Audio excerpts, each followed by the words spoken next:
ಎಲ್ಲರೂ ತಿಳ್ಕೊಂಡು ಮಾಡ್ರಿ ಗಣಿತನ.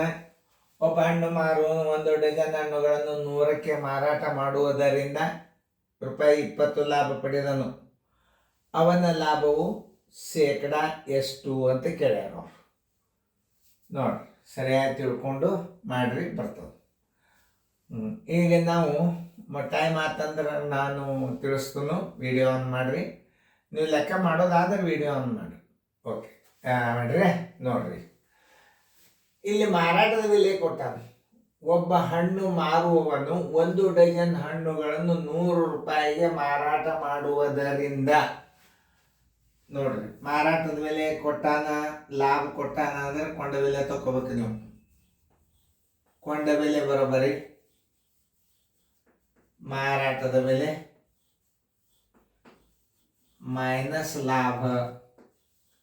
ನೋಡ್ರಿ, ಏನು ಮಾರಾಟದ ಬೆಲೆ ಮೈನಸ್ ಲಾಭ. ₹100ಕ್ಕೆ ಮಾರ್ಯಾನ, ₹20 ಲಾಭ ಆಗ್ಯದ, ₹80 ಏನಾಯ್ತು, ಕೊಂಡ ಬೆಲೆ ಆಯ್ತು. ಕೊಂಡ ಬೆಲೆ ಬರ್ಬೇಕಾದ್ರೆ ನಾವು ಏನು ಮಾಡಬೇಕು? ಮಾರಾಟದ ಬೆಲೆಯಲ್ಲಿ ಲಾಭನ ಕಳಿಬೇಕು. ಹಾನಿ ಇದ್ರೆ ಕೂಡಿಸ್ಬೇಕು, ಅಂದ್ರೆ ಕೊಂಡ ಬೆಲೆ ಬರ್ತದೆ. ಕೊಂಡ ಬೆಲೆ 2 ನಮೂನಿ. ಮಾರಾಟ ಬೆಲೆಯಲ್ಲಿ ಲಾಭ ಇತ್ತಂದ್ರೆ ಮಾರಾಟದ ಬೆಲೆಯಲ್ಲಿ ಲಾಭ ಕಳೆದ್ರೆ ಕೊಂಡ ಬೆಲೆ ಬರ್ತದೆ. ಕೊಂಡ ಬೆಲೆ ಬರೋಬರಿ ಮಾರಾಟದ ಬೆಲೆ ಪ್ಲಸ್ ಹಾನಿ ಕೂಡಿಸಿದ್ರೆ ಕೊಂಡ ಬೆಲೆ ಬರ್ತದೆ. ಈಗ ನೀವು ಡೈರೆಕ್ಟಾಗಿ ಶೇಕಡ ಲಾಭ ತಕ್ಕೋಬೋದು.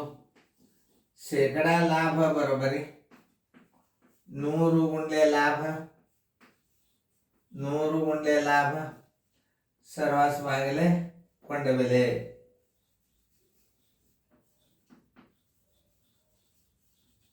ಬರೋಬರಿ 100 ಗುಂಡ್ಲೆ ಲಾಭ ಎಷ್ಟದ?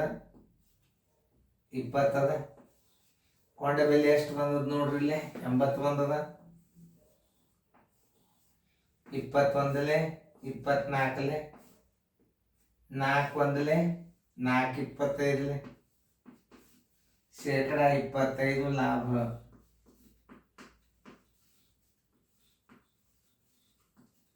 ಶೇಕಡ 25 ಲಾಭ. ಉತ್ತರ ಸಂಖ್ಯೆ ಡಿ.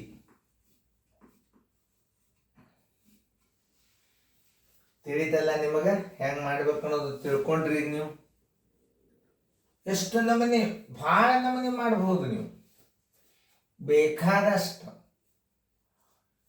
ನೋಡ್ರಿ, ನೀವು ಲಾಭ ತಕ್ಕೊಂಡ್ರಿ. ಈಗ ಯಾವಾಗಲಾದ್ರೂ ಲಾಭ ಹಾನಿ ಏನಿರ್ತದಂದ್ರೆ ಕೊಂಡ ಬೆಲೆ ತಕ್ಕೋಬೇಕು ನೀವು. ಇನ್ನೊಂದು ರೀತಿ ಒಳಗೆ ₹80 ಏನು ಬಂದದ, ಕೊಂಡ ಬೆಲೆ ಬಂದದ. ₹80 ಕೊಂಡ ಬೆಲೆ ಇದ್ದಾಗ ಈ ರೀತಿನೂ ಮಾಡ್ಬೋದು. ಕೊಂಡ ಬೆಲೆಗೆ ₹20 ಲಾಭ, ₹20 ಲಾಭ. ಶೇಕಡ ಅಂದ್ರೆ ಎಷ್ಟು ಹಚ್ಕೋತೀರಿ?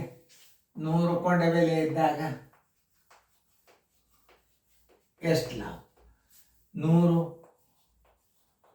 ಗುಂಡ್ಲೆ 20 ಸರಾಸರಿ 80. ಬರೋબર. 21 24 4 1 4 25 ಬರೋಬರಿ ಶೇಕಡ 25 ಲಾಭ.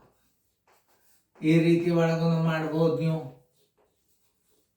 ನೋಡ್ರಿ, ಉತ್ತರ ಸಂಖ್ಯೆ ಡಿ. ಹಿಂಗೂ ಮಾಡೋದರಿಂದ ಲೆಕ್ಕ ಸೂತ್ರಗಳು ತಯಾರಾಗ್ತಾವ. ಆಮೇಲೆ ಹೆಂಗೆ ಕಂಡು ಹಿಡಿಬೇಕು ಅನ್ನೋದು ಹೇಳ್ತೀನಿ. ಈಗ ಇದನ್ನೇ ಸೂತ್ರದಾಗ ಹೆಂಗೆ ಮಾಡಿರ್ತಾನಂದ್ರೆ 100 ಗುಂಡ್ಲೆ ಮಾರಾಟದ ಬೆಲೆ ಮೈನಸ್ ಏನು ಮಾಡಿರ್ತಾನ, ಲಾಭ ಕಳೀತಾನ.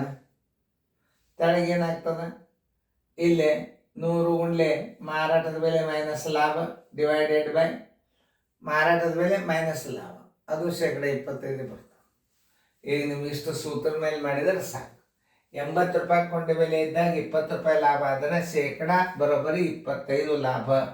ಬೇಕಾದ್ರೆ ಹಿಂಗೆ ಮಾಡ್ರಿ. ಮೊದಲ ಕೊಂಡ ಬೆಲೆ ತಗೋಬೇಕು. ಮಾರಾಟದ ಬೆಲೆಯಲ್ಲಿ ಲಾಭನ ಕಳೆದರೆ ಏನು ಬರ್ತದೆ, ಕೊಂಡ ಬೆಲೆ ಬರ್ತದೆ. ಶೇಕಡ ಲಾಭ ಬರೋಬ್ಬರಿ 100 ಗುಂಡ್ಲೆ ಲಾಭ ಸರಾಸರಿ ಕೊಂಡ ಬೆಲೆ. 100 ಗುಂಡ್ಲೆ ₹20 ಲಾಭ ಸರಾಸರಿ ಕೊಂಡ ಬೆಲೆ 25 ಶೇಕಡ ಲಾಭ. ಅವಾಗ ರೀತಿ ಪ್ರಕಾರ ಹೆಂಗಿರ್ತಾರೆ, ಕೊಂಡ ಬೆಲೆಗೆ ಲಾಭ ಇರ್ತದೆ, ಕೊಂಡ ಬೆಲೆಗೆ ಹಾನಿ ಇರ್ತದೆ. ₹80 ಕೊಂಡ ಬೆಲೆಗೆ ₹20 ಲಾಭ ಆದಾಗ 100ಕ್ಕೆ ಎಷ್ಟು? ಹಾನಿ ಇದ್ರೆ ಕೊಂಡ ಬೆಲೆಗೆ ಇಷ್ಟು ಹಾನಿ, 100ಕ್ಕೆ ಎಷ್ಟು ಹಾನಿ, ಇದು ಲಾಭದಾಗೆ ನೀವು ಲೆಕ್ಕಗಳನ್ನು ಮಾಡಬೇಕು. ಈ ಕೊಂಡ ಬೆಲೆ ಮಾರಾಟದ ಬೆಲೆ ನಿಮಗೆ ಕೇಳಿಲ್ಲ ಅಂದ್ರೆ ಸುದ್ದೇಕ ನಿಮಗೆ 6ನೇ ತಕ 7ನೇ ತಕ ಅಲ್ಲಿ ನಿಮಗೆ ನವೋದಯದಾಗ ಗಣಿತಗಳು ಭಾಳ ಉಪಯೋಗ ಆಗ್ತಾವ. ನವೋದಯ ಪೇಪರ್ ಮುಗಿದಿಂದ ನೀವು ಕೋಚಿಂಗ್ ಕ್ಲಾಸ್ ಬಿಟ್ಟು ಹೋಗಬೇಡ್ರಿ. ಎಲ್ಲ ಪೂರ್ತಿ ಅಭ್ಯಾಸನ ನೀವು ಯಾವಾಗ ಕೋಚಿಂಗ್ ಕ್ಲಾಸ್ ಮುಗಿದಿತ್ತು, ಯಾವಾಗ ಊರಿಗೆ ಹೋದನು, ಈ ಭಾವನೆ ನೀವು ಇಟ್ಕೊಂಡ್ರಿ ಅಂತಂದ್ರೆ ಪೇರೆಂಟ್ಸ್ ಏನು ಮಾಡಬೇಕು, ಎಲ್ಲ ಅಭ್ಯಾಸನ ಪೂರ್ತಿ ಕವರ್ ಮಾಡಿ ಕಳಿಸ್ರಿ. ಈಗಿನ ನವೋದಯ ಅಭ್ಯಾಸ ಭಾಳ ಶಾರ್ಟ್ ಮಾಡ್ಯಾನ. ಹುಡುಗರು ಪರ್ಫೆಕ್ಟ್ ಶೇಣರ್ ಆಗ್ಬೇಕಂದ್ರೆ ಅಪ್ ಟು ನೀವು ಮಾರ್ಚ್ ತನಕ ಕೋಚಿಂಗ್ ಮತ್ತು ನೀವು ತಂದು ಮಕ್ಕಳನ್ನು ತರಬೇತಿ ಕೊಟ್ಟರೆ ಈ ವಿಡಿಯೋಗಳು ಅವ್ರಿಗೆ ಉಪಯೋಗ ಆಗ್ತಾವೆ. ತಿಳಿಸಿ ಹೇಳ್ತಾರೆ ಸರ್ಗಳು, ಪಾಲಕರು ತಿಳಿಸಿ ಹೇಳ್ಬೋದು. ಇದೊಂದು ದಿನಾಲು ನೀವು ಯೂಟ್ಯೂಬ್ ಓಪನ್ ಮಾಡಿ ನೀವು ಆ್ಯಂಡ್ರಾಯ್ಡ್ ಟಿ ವಿ ಒಳಗೆ ನೋಡ್ಬೋದು. ಸಬ್ಸ್ಕ್ರೈಬ್ ಆಗಿರಿ ಮೊದಲ, ಯಾಕಂದರೆ ನಾವು ಇಷ್ಟು ಕಷ್ಟಪಟ್ಟು ನಿಮ್ಮ ವಿದ್ಯಾರ್ಥಿಗಳಿಗೆ ಗಣಿತ ಮಾಡ್ತಿರ್ತೀವಿ. ನೀವು ಅದನ್ನು ಉಪಯೋಗ, ನೀವು ನಮಗೆ ಹೆಲ್ಪ್ ಮಾಡೋದು, ನಾವು ನಿಮ್ಮ ಮಕ್ಕಳಿಗೆ ನಾವು ಹೆಲ್ಪ್ ಮಾಡ್ತೀವಿ. ಅದನ್ನು ಉಪಯೋಗ ಮಾಡ್ಕೊಂಡು ನಮಗೆ ನೀವು ಸಬ್ಸ್ಕ್ರೈಬ್ ಆಗಿ ಅಭ್ಯಾಸನ ನೀವು ಉಪಯೋಗ ಮಾಡಿಕೊಂಡ್ರೆ ನಿಮ್ಮ ಮಕ್ಕಳಿಗೆ ದೇವರು ಒಳ್ಳೇದು ಮಾಡ್ತಾನೆ. Thank you bye.